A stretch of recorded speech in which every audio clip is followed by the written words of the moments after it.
हैं जिसका नाम है टीडीएस। क्या है? टीडीएस। टीडीएस होता क्या है समझिए। टीडीएस का फुल फॉर्म होता है टैक्स डिडक्टेड एट सोर्स। कहता है कि टीडीएस का full form tax deducted at source है। कहता है स्रोत पे कटौती यानी सोर्स पर कटौती है। यह कहता है कि यह भारत सरकार द्वारा टैक्स इकट्ठा करने का एक तरीका है जिसमें आपकी आय के स्रोत जैसे बैंक, कंपनी, नियोक्ता पर ही टैक्स का एक हिस्सा काट लिया जाता है। ये क्या समझे इससे कि आप देखिए क्या कर रहा है ना कि भारत सरकार कह रहा है कि टैक्स, मान लीजिए कि आप आपके पास अगर इनकम हुआ तो हो सकता है कि आप सरकार को टैक्स दीजिएगा, चाहे नहीं भी दीजिएगा या चोरी भी कर लीजिएगा। तो इसीलिए कहा कि जहां से उनको इनकम जनरेट हो वहीं पे टैक्स को काट लिया जाए। यानी अगर आपका इनकम जनरेट हो रहा है किसी कंपनी में तो कंपनी आपका टैक्स काट करके किसको दे देगा? गवर्नमेंट को दे देगा। समझ गए? तो ये भारत सरकार का एक टैक्स इकट्ठा करने का तरीका है, क्योंकि जिस आदमी को मिल जाएगा टोटल इनकम तो वो आगे टैक्स रिटर्न भरेगा या नहीं भरेगा ऐसा कोई जरूरी नहीं है। लेकिन अगर कंपनी या कोई नियोक्ता या कोई बैंक के द्वारा किसी को इनकम हो रहा है, जैसे बैंक के द्वारा कैसे इनकम होगा, तो बैंक ब्याज देता है कि नहीं देता है अपने डिपॉजिटर पे।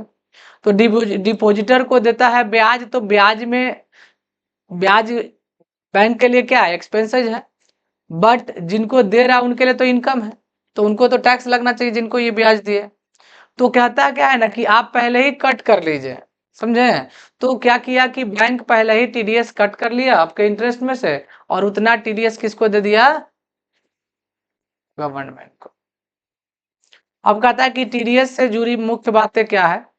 आय का स्रोत कहता है कि जब भी आपको कोई भुगतान जैसे सैलरी, ब्याज, कमीशन या रेंट पेड करता है तो भुगतान करने वाला व्यक्ति जो भुगतान कर रहा है यानी पेमेंट जो कर रहा है, संस्था या संस्था भी हो सकता है, सरकार के नियमानुसार उसमें से निर्धारित प्रतिशत यानी एक निश्चित मतलब परसेंटेज टैक्स काटकर आपको बाकी पैसे देते हैं। मान लीजिए कि हम रेंट दे रहे हैं और हम एक संस्थान है, तो जिनको रेंट दे रहे हैं तो उनके लिए तो इनकम होगा। अब रेंट हमारा 25,000 होता है तो हम उसमें से टैक्स को कट कर लेंगे और जो रेस्ट अमाउंट होगा वो उनको देंगे। यानी 25 में से अगर मान लीजिए 10% 2500 हो गया तो 10% कट जाएगा तो हम उनको सिर्फ 22,500 ही देंगे और ये 2500 रुपया किसको दे देंगे? गवर्नमेंट्स को।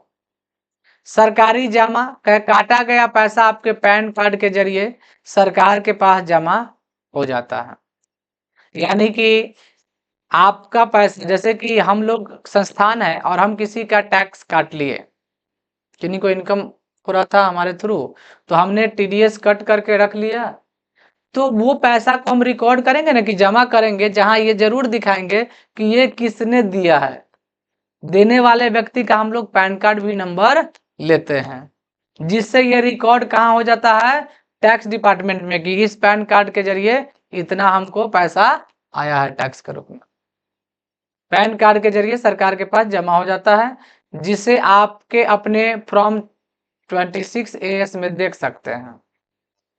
उदाहरण, अगर आपकी सैलरी 1 लाख है और कंपनी 10% टीडीएस काटती है तो आपको 90,000 मिलेंगे और 10,000 रुपया किसके पास चला जाएगा? सरकार के पास। समझ गए? अब वो 10,000 आपके पैन कार्ड के जरिए जमा हो जाएगा वहां पे। अब आप उसको रिफंड कब ले सकते हैं? कहता है कि टीडीएस रिफंड यदि साल के अंत में, जैसे पूरे साल में जितना टैक्स आपका कटा टीडीएस, साल के अंत में आपका कुल इनकम टैक्स कैलकुलेट होगा कि नहीं होगा, और लगेगा कि इनकम टैक्स का जो राशि है वो कम है। जैसे आपके ऊपर जो इनकम टैक्स चार्ज हुआ वो 9,000 ही है और आपने टैक्स पे कर दिया है कितना? 10,000 ना। आपके पैन कार्ड के जरिए आपका तो 10,000 टैक्स जमा है और आपका सालों में टोटल पूरे साल में जो इनकम टैक्स कैलकुलेट हुआ मात्र 9,000 हुआ है, तो आपको 1,000 रुपया क्या हो जाएगा? सरकार की तरफ से रिफंड मिल जाएगा। यानी जो पैसा आपका टीडीएस में कटता है, आईटीआर करते समय आप उसको एडजस्ट करवाते हैं। कर सकते नहीं है, करते ही हैं। जितना भी टीडीएस हमने दिया है वो सब मेरा आईटीआर में एडजस्ट हो जाता है, इनकम टैक्स रिटर्न। समझ गए? हाँ, जो इनकम टैक्स रिटर्न फाइल नहीं करता है, जो इनकम टैक्स रिटर्न फाइल नहीं करेगा तो उनका टीडीएस सरकार के पास नहीं, सरकार को टेंशन क्या, पैसा तो मिल ही गया है टैक्स के रूप में। समझ गए? कहता है कि यदि साल के अंत में आपका कुल टैक्स काटे गए टीडीएस से कम बनता है तो आप इनकम टैक्स रिटर्न फाइल करके रिफंड मांग सकते। अब है बचाव का तरीका। इसका क्या बचाव? कहता है कि अगर आपकी कुल वार्षिक आय, अगर आपकी कुल वार्षिक आय यानी कि आपका जो साल का जितना भी इनकम है और जो टैक्स का सीमा बनाया गया, क्योंकि आईटीआर का कुछ रूल है कि इतना रुपए तक का लोगों को टैक्स नहीं देना है, तो अगर आप टैक्स का जो छूट सीमा है उससे अगर आपका कम है, मान लीजिए कि लिखा हुआ है कि 5 लाख से ऊपर वाले को टैक्स लगेगा और आपका 4,50,000 ही इनकम है, ठीक है, तो आप बैंक में एक फॉर्म दे सकते हैं, 15G नाम होता है उस फॉर्म का। क्या होता है? 15G या 15H जमा करके टीडीएस कटने से रुकवा भी सकते हैं। यानी कि कह सकते हैं कि हमारा तो साल का इतना इनकम है ही नहीं, तो हम टैक्स रिटर्न कैसे भरेंगे, है ना? तो आप उसको रुकवा सकते हैं। अब देखिए, कहता है कि कुछ समान टीडीएस दरें और सीमाएं जो वित्त वर्ष 25 से 26 के अनुसार, अभी तो 2025 से 26 चल रहा है, तो बैंक का अगर आप एफडी करते हैं और आपका उम्र 60 वर्ष से कम है तो आपको 50,000 तक के जो है उस पे आपको टैक्स नहीं है। मतलब 50,000 तक का क्या है, 50,000 तक का जो ट्रांजेक्शन है उस पे क्या है आपका, ये मतलब कि फ्री, यानी उस पे टैक्स नहीं लगेगा। उससे ऊपर में आपको 10,000, 10%, सॉरी, उसका जो रेट क्या है 10%। सैलरी टैक्स स्लैब के अनुसार, सैलरी टैक्स स्लैब के अनुसार है ना, टैक्स मतलब कि जितना टैक्स स्लैब है उसके अनुसार इसमें रेट है।